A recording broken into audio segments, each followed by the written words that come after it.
రెండోది హిందూ దేవాదాయ శాఖ పరిధిలోకి సాయిబాబా ఆలయాల్ని తేవాలి. ఓకే. సాయిబాబా పేరు మీద ఏదైతే ఆదాయం హిందువులు దోచిపెడుతూ ఉన్నారో ఆ డబ్బులన్నిటికీ లెక్కలు కావాలి, ఉమ్. అకౌంటబిలిటీ ఉండాలి. అలా జరగాలి అంటే దేవాదాయ శాఖ పరిధిలోకి దాన్ని తేవాలి. Right. లేదు అంటే సాయిబాబా అసలు హిందుత్వానికి సంబంధం లేదు, మాది హిందూ దేవాలయం కాదు అని షిరిడి సాయి సంస్థాన్ ట్రస్ట్ వాళ్ళు ఎవరైతే ఉన్నారో వాళ్ళు బహిరంగంగా మాకు ప్రకటించాలి. ఓకే. అప్పుడు హిందువులు ఆ దర్గాకి వెళ్ళాలా వెళ్ళకూడదా అని డిసైడ్ చేసుకుంటారు. ఓకే. లేకపోతే ఇక్కడ ఇందాక ముస్లిం సమాజం మేల్కోవాలి. ఇప్పుడు రైట్. ఇక్కడ ముస్లింలకు ఉచిత సలహా నేను ఇచ్చేది రైట్. ఎందుకు ఇస్తున్నాను అంటే, ఈ పాటలో కంటిన్యూషన్ మీరు వెళ్తే కనుక ఒక మాట అన్నారు, అల్లాయే అల్లాను కొలిచెను ఇది ఒక వింతేనోయే అని చెప్పేసి. అంటే సాయిబాబానే అల్లా అని చెప్పేసి చెప్తున్నారు. ఈ విషయాన్ని ముస్లిం సమాజం ఒప్పుకుంటే చాలు. ఉమ్. మేము కూడా ఒప్పుకుంటున్నాం సాయిబాబానే అల్లా అని చెప్పేసి. నేనైతే ఒప్పుకోట్లా సాయిబాబా ఈశ్వరుడు అంటే ఒప్పుకోట్లా, సాయిబాబా రాముడు అంటే ఒప్పుకోట్లా, సాయిబాబా కృష్ణుడు అంటే ఒప్పుకోట్లా, అసలు సాయిబాబా దేవుడు అంటే ఒప్పుకోట్లా. ఒకవేళ ముస్లింలకు పెద్ద మనసు కాబట్టి, ఎందుకంటే ఈ వీడియోలో కూడా కామెంట్లు పెడతారు వాళ్ళు వచ్చి, అరే మతాల గొడవలు ఎందుకు పెడుతున్నారా, నేను పెట్టను రా బాబు, మీరే వచ్చి మతాల గొడవలన్నింటినీ సర్దుమణిగలాగా చేసేయండి. సాయిబాబా అల్లానే, మాకు ప్రత్యక్ష అల్లా స్వరూపం సాయిబాబానే అని చెప్పేయండి.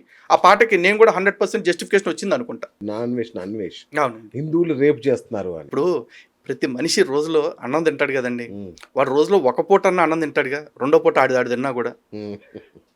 ఆ అన్నం తినేవాడికి చూడాలిగా. ఇప్పుడు ఒక న్యూస్ ఉంది, ఆ న్యూస్లో ఒక మేక పిల్లని, గర్భిణిగా ఉన్న మేకని రేప్ చేశారు కొంతమంది వ్యక్తులు. ఉమ్. ఆ చేసిన వ్యక్తుల మతంతో సహా న్యూస్ రివీల్ అయిపోయింది. ఉమ్. వాళ్ళు ముస్లిం సమాజానికి సంబంధించిన వాళ్ళు అని చెప్పేసి. ఇదే తర్వాత చాలా న్యూస్లు వచ్చినాయి, కోడిని అత్యాచారం చేశారని, కుక్కను అత్యాచారం చేశారని చాలా వచ్చినాయి. అన్ని చోట్ల ఒక మతమే ఉంది అక్కడ. అంటే నా దగ్గర ఉన్న న్యూస్ క్లిప్పింగ్స్లో. ఓకే. మరి లేదు వాడి దగ్గర ఏమైనా స్పెషల్ న్యూస్ ఉంటే కనుక ఆ న్యూస్ క్లిప్పింగ్స్ వేయమనండి. ఉమ్. ఇప్పుడు నన్ను అడిగారు అనుకోండి, నేను ఒక క్లిప్పింగ్ చూపిస్తాను మీకు. ఇగోండి, ఇది న్యూస్ క్లిప్పింగ్ చూడండి. Um. The accused Jafar Khan and Shahkar Khan will be produced in court on Friday. HD photo. 2 of the 18 men booked for allegedly raping a pregnant goat on July 25th at a village in Haryana, Nuh district were arrested on Thursday, reported the Hindustan Times. Hindustan టైమ్స్లో వచ్చిన news ఇది. Okay. దీనిలో ఉన్న పేర్లు ఎవరు? Jafar Khan, షాహూర్ Khan. Right.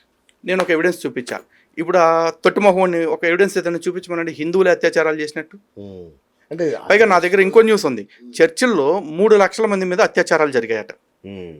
ఈ news నాది చెప్పండి. ఉమ్. ఆ కుక్క దేశాన్ని వదిలేసి విదేశాల్లో తిరుగుతున్నాడు కాబట్టి విదేశాల్లో వాళ్ళ మెప్పులు పొందడం కోసం, ఒరే నాయన నేను ఎక్కడ మీ మతానికి వ్యతిరేకంగా మాట్లాడలేదు అనిపించుకోవటం కోసం హిందుత్వం మీద నిందలేస్తూ బతుకుతున్నాడు. ఉమ్. అన్వేష్ హిందూ కాదా? వాడి మతంతో నాకు సంబంధం లేదండి. నేను ఇందాక చెప్పా కదా, pseudo Hindu, proxy Hindus, liberal Hindus ఎంతోమంది ఉన్నారని చెప్పేసి. వాటిలో వాడు గ్యాంగ్ అయ్యి ఉండొచ్చు. వాడు హిందూ అవునా కాదా అని సర్టిఫై చేయడానికి, ఇదే నేను క్రిస్టియన్ని కాదు, ముస్లింని కాదు, వాడు నిజమైన ముస్లిము, నిజమైన క్రైస్తవుడు అని సర్టిఫికేట్ ఇవ్వడానికి. ఇది హిందుత్వం. ఇక్కడ నాస్తికవాదానికి కూడా చోటు ఉంది కాబట్టి నేను ఆ సర్టిఫికేట్స్ జోలికి పోను.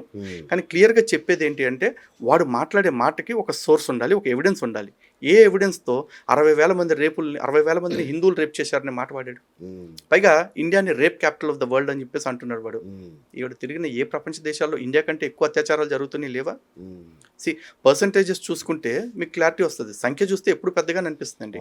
140 కోట్ల జనాభా మంది, 2 కోట్ల జనాభా ఉండే దేశాలు ఉన్నాయి.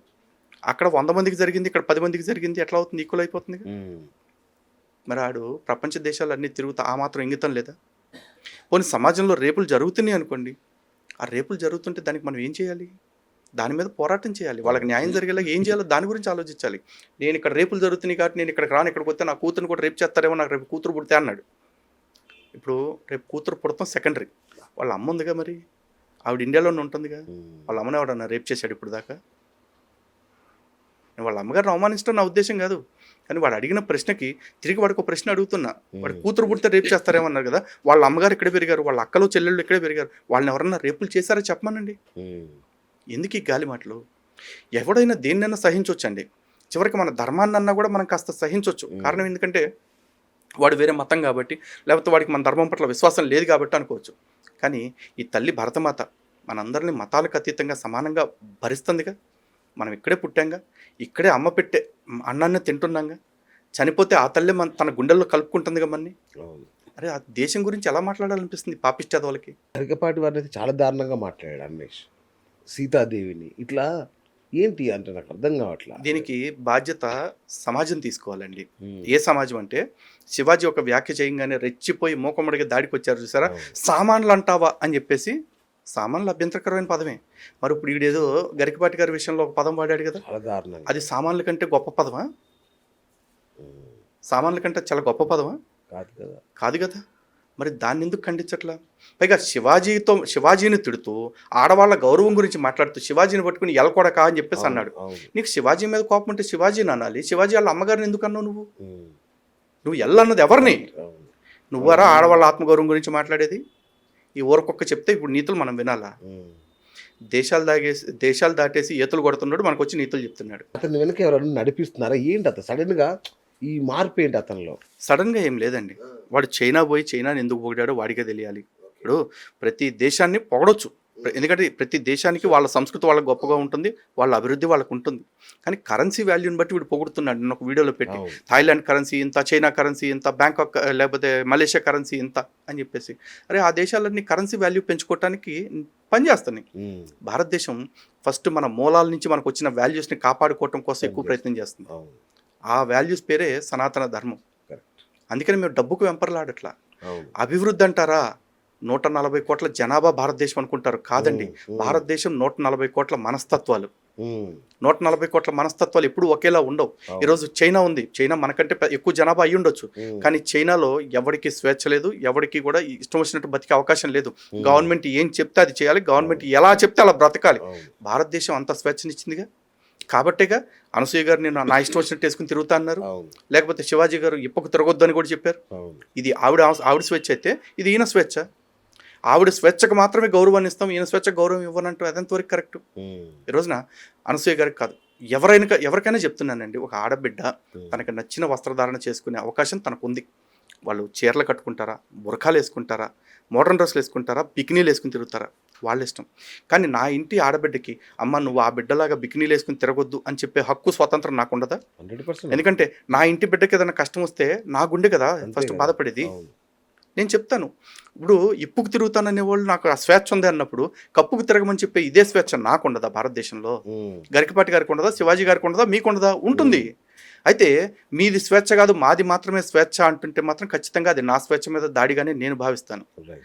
నా స్వేచ్ఛని కంట్రోల్ చేయాలని నువ్వు ట్రై చేస్తున్నావంటే ఇది హిందుత్వం మొత్తాన్ని అదుపు చేయాలని చేస్తున్న మాఫియా దీని వెనకాల పనిచేసింది అంటాను. ఉమ్, ఏ ప్రవచనకర్తని కూడా అమ్మో ఆడవాళ్ళ వస్త్రధారణ గురించి మాట్లాడినా, ఆడవాళ్ళకి మంచి చెప్పినా మన మీద దాడి చేస్తారేమో, ఇక భవిష్యత్తులో వీటి గురించి మాట్లాడకపోతే బెటర్ అనే పరిస్థితి క్రియేట్ చేయాలనుకుంటున్నారేమో. నేను ముమ్మాటికి చెప్తున్నా, భారతీయ స్త్రీలు, హిందూ ఆడబిడ్డలు ముమ్మాటికి సంప్రదాయ వస్త్రధారణ ధరించాల్సిందే. అయితే ఈ బాధ్యత ఆడవాళ్ళది మాత్రమే కాదు, మగవాళ్ళకు కూడా ఉంది. మగవాళ్ళు కూడా సంప్రదాయ వస్త్రధారణ ధరించాలి. సంప్రదాయ వస్త్రధారణ అంటే చాలామంది ఏమనుకుంటారు, పంచెకట్టు లేకపోతే చీర, లంగా, ఓణి ఇదే అనుకుంటారు. కాదు, శరీరం మొత్తాన్ని చక్కగా దాచిపెట్టుకునే ఏ వస్త్రమైనా సరే, జీన్స్, టీషర్ట్ కూడా సంప్రదాయ వస్త్రమే. ఆడవాళ్ళు వేసుకుంటారు, వేసుకోండి నిరభ్యంతరంగా. అలాగే మీరు ఏదన్నా షార్ట్స్ వేసుకోవాలనుకున్నారా, ఒక లిమిటెడ్ సైజ్ వరకు వేసుకోండి, అది మీకు కంఫర్ట్. ఎందుకంటే ఈరోజు నా స్టాఫ్ ఉంటారండి, నా స్టాఫ్లో వాళ్ళందరినీ కూర్చోబెట్టేసి మీరందరూ చీరలే కట్టుకుని రావాలి, ఇలాగే కూర్చోవాలి అని నేను అనలేను. ఎందుకంటే నేను బయట తిరుగుతుంటా, వాళ్ళ ఆఫీస్లో మార్నింగ్ నుంచి ఈవినింగ్ దాకా కూర్చొని వర్క్ చేయాలి. వాళ్ళకి ఏ డ్రెస్ కంఫర్ట్ ఆ డ్రెస్లో కంఫర్ట్గా కూర్చోమని చెప్తాను. బట్ ఆ కంఫర్ట్లో నాకు డిస్ట్రాక్షన్ ఇచ్చేదో లేకపోతే ఆఫీస్కి ఎవరైనా వస్తే వాళ్ళకి డిస్ట్రాక్షన్ ఇచ్చే డ్రెస్ ఇచ్చినా నేను యాక్సెప్ట్ చేయను. అది నా రూల్. అలాగే నా ఇంట్లో కూడా ఒక రూల్ ఉంటుంది. ఆ రూల్స్ నా ఇష్టం ప్రకారం ఉంటుంది. నా ఇంట్లో నేను ఏం చేయాలి అనేది నన్ను రాజ్యాంగం నియంత్రించలేదు. రాజ్యాంగానికి కూడా వ్యక్తి స్వేచ్ఛకు వచ్చేపాటికి ఒక పరిధి ఉంది. అంటే మనోడు అంటాడు పంచ కట్టుకుంటున్నారా మీరందరూ అంటాడు. అదే చెప్తున్నానండి, ఇక్కడ చాలా మంది పంచ చీర అనే దగ్గర అయిపోతున్నారు. అక్కడ శివాజీ చెప్పిన మాట చాలా క్లియర్గా ఉంది. అమ్మ చాలా సంతోషంగా ఉంది, నువ్వు మంచిగా చీర కట్టుకుని వచ్చావు. అలాగే హీరోయిన్స్కి కూడా చెప్తున్నాను, ఇక్కడ వరకు ఓకే, మరి ఇక్కడ వరకు వద్దమ్మా, అది మీ సేఫ్టీకి మంచిది కాదు. ఇదే మాట శివాజీ చెప్పిన మాట. సామాన్లు కనపడేలాగానే ఒక అభ్యంతరకరమైన పదం వాడాడు అన్నారు. బహుశా సామాన్లు అనే పదం కాకుండా నీ ఒళ్ళు కనిపించకుండా లేకపోతే అవయవాలు కనిపించకుండా అంటే బాగుండేది. కానీ ఫ్లోలో ఒక్కోసారి కొన్ని పదాలు వచ్చేస్తుంటాయి. ఇప్పుడు ఈ లోఫర్ కొడుకు పేరేంటి, నాన్ వేసిన గడు క్షమాపణ చెప్తూ కూడా ఏదో ఫ్లోలో వచ్చేసిందిలే అని చెప్పేసి అన్నాడు పొద్దున. మరి నీకు ఫ్లోలో వచ్చినప్పుడు శివాజీకి రాకూడదా? నిన్ను మాత్రం క్షమించేయాలి, నిన్ను క్షమించకపోతే 2026లో క్షమించిన వాళ్ళందరికీ అష్టదరిద్రాలు పట్టుకుంటాయి అంట. వాడు చెప్పిస్తున్నాడు. మళ్ళీ ఈ పిల్లి శాపనార్థాలకి ఎవడు భయపడేది లేదు. కానీ మరి శివాజీ ఫ్లోలో వచ్చేసిందని చెప్పేసరికి అయిపోయింది వివాదం. క్షమాపణ కూడా హుందాగా చెప్పేశాడు కదా ఆయన. అవును. మరి ఆయన విషయంలో మాత్రం ఎందుకు అంత రెచ్చిపోతున్నారు? ఉమ్. చివరికి కొంతమంది సినీ సెలబ్రిటీలు కూడా వచ్చేసారు బయటికి. ఇప్పుడు నీ కూతురు నీ మాట అనుకుంటా నీ మోడర్న్ డ్రెస్లు వేసుకుని తిరుగుతుంది కాబట్టి, నీ కూతుర్ని నువ్వు నియంత్రించలేవు కాబట్టి, నీ కూతురు విషయంలో రేపు నిన్నెవరన్నా క్వశ్చన్ చేస్తారు కాబట్టి నువ్వేమంటున్నావు? వేసుకుని తిరిగితే తప్పేంటి అంటున్నావు. అరే వేసుకుని తిరిగితే తప్పనలా, వేసుకోవాల్సిన దానికి పరిధి అంత డ్రెస్. ఉమ్. అదే శివాజీ చెప్పాడు. చెప్తూ తనేమన్నాడు, అయినా నాకెందుకులే అమ్మ, మళ్ళీ దీని విషయంలో రేపు పెద్ద పెద్ద వాళ్ళందరూ బయటకు వస్తారు, నీకేం అవసరం రా అని చెప్పేసి ఏదో నా బిడ్డ అనుకుని చెప్పాను, లేదా నా ఇంట్లో వాళ్ళు అనుకుని చెప్పాను. ఆడదంటే ప్రకృతి, ఆడది అద్భుతంగా ఉంటుంది, ప్రకృతి అంత అందంగా ఉంటే అంత అద్భుతంగా ఉంటుంది, ఆడదంటే మా అమ్మ అని కూడా చెప్పాడు వేదిక మీద. అన్నీ పోయినాయి, అవును. అన్నీ పోయినాయి అండి. జస్ట్ సామాన్లు అదొకటే పట్టుకున్నారు.